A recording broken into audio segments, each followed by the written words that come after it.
Dokumen yang Anda lihat adalah arsip misi Jerman tahun 1931, berasal dari Resort Padang Sidimpuan dan dikirim pada 20 April 1931. Arsip ini termasuk dalam koleksi Rheinische Mission Scale Scarf RMG yang kini dikenal sebagai Vereinigte Evangelische Mission atau VEM yang berkedudukan di Wuppertal Barmen, Jerman.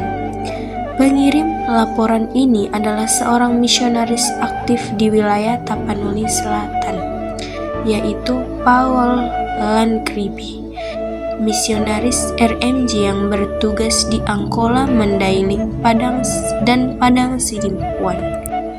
Laporan ini dikirim ke kantor pusat RMG yang berada di Jerman yang berfungsi sebagai pusat pengordinasian kegiatan misi di seluruh Asia dan Afrika. Landgribi sebagai misionaris yang bertugas di Tapanuli Selatan menyusun laporan tahunan mengenai kondisi jemaat Kristen minoritas, fenomena migrasi penduduk Toba ke selatan, ketegangan antar kelompok agama, serta perkembangan pendidikan dan kesehatan di wilayah misi. Dalam laporan ini, ia menguraikan bagaimana Padang Sidimpuan pada dekade 1920 sampai 1930 merupakan sebuah kota kecil kolonial dengan penduduk mayoritas Muslim Angkola. Sementara dari utara mulai terjadi arus besar migrasi orang Toba yang menimbulkan perubahan sosial signifikan. Menurut arsip ini, sekitar 4-5 tahun sebelum laporan ini ditulis, keberadaan umat Kristen di Padang Sidimpuan masih sangat lemah. Mereka kerap mengalami penolakan sosial termasuk tindakan simbolik seperti penarikan kembali nasi oleh pemilik rumah makan saat seorang Kristen berdoa sebelum makan. Kejadian-kejadian semacam ini mencerminkan posisi Kristen sebagai kelompok outsider di tengah masyarakat Muslim lokal.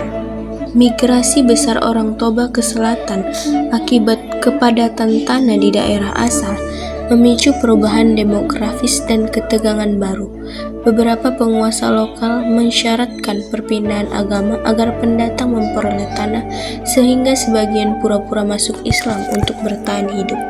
Namun seiring bertambahnya jumlah pendatang Kristen, mereka mulai berani beribadah secara terbuka, meskipun menghadapi intimidasi, pelemparan rumah ibadah, dan pemisahan sosial.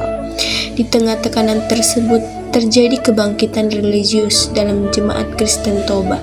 Nyanyian rohani menjadi sarana penting membangkitkan iman dan menarik mereka kembali yang berpindah agama. Arsip juga menggambarkan beratnya kondisi fisik pemukim baru yang dilanda wabah malaria, menegaskan banyak pendatang. Meski demikian, mereka tetap gigih membuka hutan dan membangun desa-desa baru dengan gereja sebagai bangunan pertama yang berdiri. Daerah seperti Tanjung Medan tumbuh menjadi pusat jemaat terbesar, lengkap dengan sekolah-sekolah yang sebagian didukung pemerintah.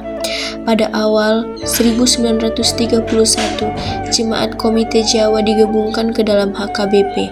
Penggabungan ini memperkuat identitas sebagian jemaat, tetapi juga memicu ketegangan internal antara kelompok Toba dan Angkola, sebelum akhirnya dipersatukan kembali melalui ibadah bersama.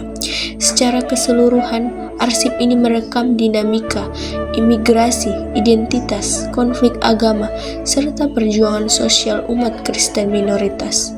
Dokumen ini menjadi kesaksian penting mengenai ketegangan, ketahanan, dan transformasi sosial membentuk sejarah keagamaan Tapanuli Selatan pada masa kolonial.